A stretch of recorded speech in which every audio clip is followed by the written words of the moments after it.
Well, hello, folks. Welcome to another episode of Whiskey Callin', WC Whiskey Callin', that is. This is a real impromptu session here. Saturday afternoon, just mowed the lawn, and beautiful day out here. And I was going to reward myself with the whiskey, and I just poured it, and I smelt it, and I'm like, oh, it was kind of a magical moment. So I thought, why aren't I shooting a video right now to share it with you folks? So yeah, what I'm looking at today is what I just poured here is Ardbeg Beastie.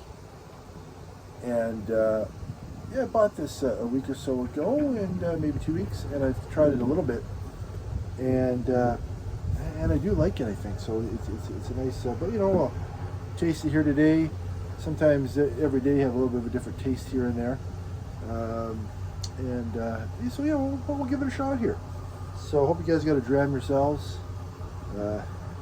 Real long week of work this week, and trying to get some more work done this weekend. I'm feeling a little guilty about not working right now, but for heaven's sakes, it's Saturday, right? Like, jeez. So it's a beautiful day. I'm just gonna sit out and relax and enjoy a whiskey. To hell with it, right? Anyway, that was my little rant. So, anyways, look at this here. Yeah, it's got a nice, a nice sort of light color to it. So what this is it's aged 5 years. It says it's non-chill filtered. Ardbeg, of course, if you're not aware, I mean they usually have quite peated scotches, which I definitely enjoy. And it says this is a monster of a dram, young and intensely smoky with a rich, explosive mouthful of chocolate, tar, and savory meats.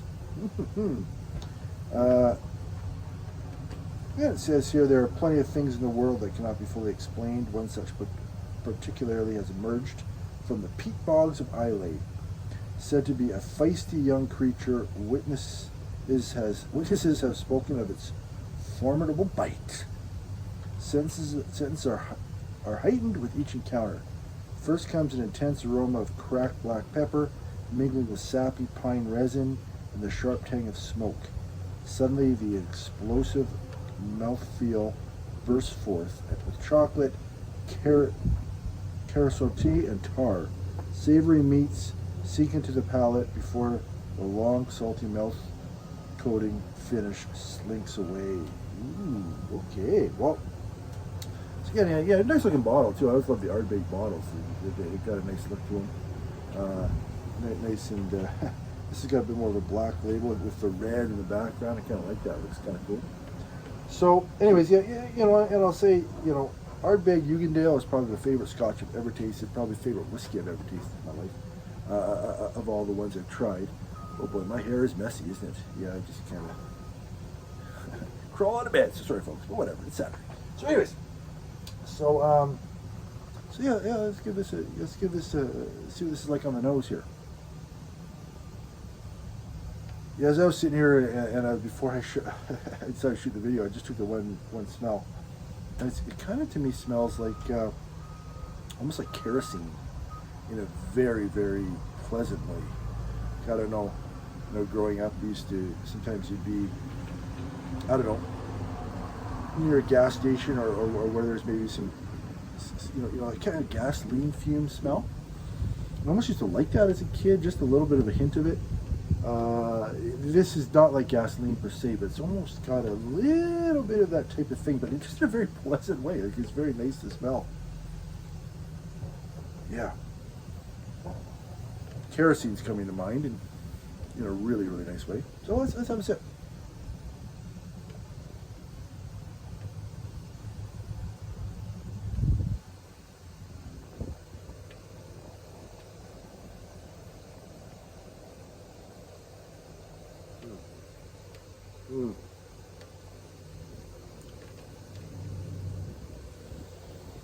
It almost starts off with maybe a little bit hint of a lemony. It's kind of almost a little bit light right when it started the sip. Then there's almost sort of kind of a black pepper kind of hits you about 40% into the sip, I'd say. And then that black pepper spice that's when the alcohol kind of kicks in. This is 47.4% alcohol, so it's got a half decent kick in it, right? And then the peat. Then the peat hits about 2/3 to 3/4 into the sip. The peat just it's kind of a nice layer of peat in there, I would say. The texture is probably halfway between maybe Jugendale and Ardbeg 10. Ardbeg 10 is a little bit lighter in terms of its texture, and Jugendale's got a thicker texture. This is right in the middle, kind of right in the middle between those two varieties, I'd almost say. Let's have another sip.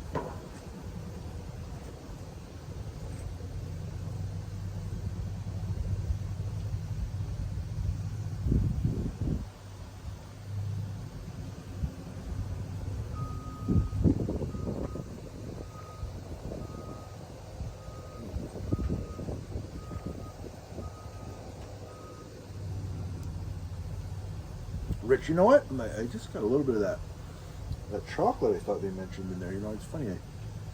I hear lots of number of different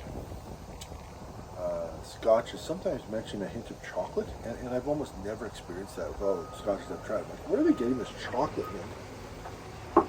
Just now, I just got that. Did it say chocolate? I just want to double check. Yeah, it does. It says chocolate. Yeah, chocolate, tar, and savory meats. What a great combination, hey? Oh, but to get all that in a bottle, like, you kidding me? It's awesome. Yeah, no, I kind of got that chocolate. It's funny. I do find too, where you are, especially with peated scotches, I find if you have them outside, it brings out the flavor more for me anyway. There's something about, that kind of peaty smokiness blended with just the outdoors in general, sitting by your lawn or something, or just being outdoors anywhere. It just brings that extra natural sort of scents and smells that you're enjoying. It's almost like then you take a sip of scotch and it brings it out more. So I kind of find that for sure. And I really find that with peated scotches. And so sitting out here, I wonder, I'm outside right now, definitely got that chocolate hint just now. This is great. I'm going to have another sip.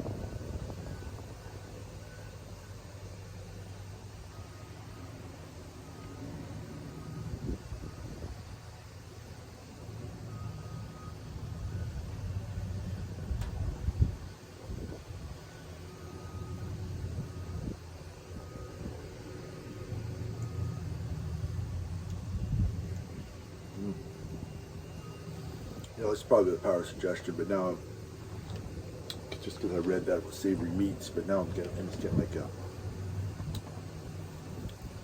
savory meat. It's probably just because I read that and it gets in your head, but almost like a corned beef, salted, smoked corned beef with a little bit of chocolate layered on top, and actually, no wonder I love scotch. I love making sandwiches, like crazy sandwiches where you put everything on it, everything from some jam on top of lunch meat with all sorts of weird vegetables, just everything you can imagine. Some mayo and mustard on top of the whole thing. Or, maybe let's throw an egg on there. Like I love to do that with sandwiches. It's a lot of fun. A lot of different kind of flavors and such. This is interesting because it's got a lot of variety, a lot of texture, a lot of layers to it, which I really enjoy. This is really nice. I highly recommend to have this sitting outside. I think that makes all the difference. Sorry if I seem like I'm staring off in space a bit. Just a beautiful view I'm looking at here. Nice big open field, looking at our downtown city center from here.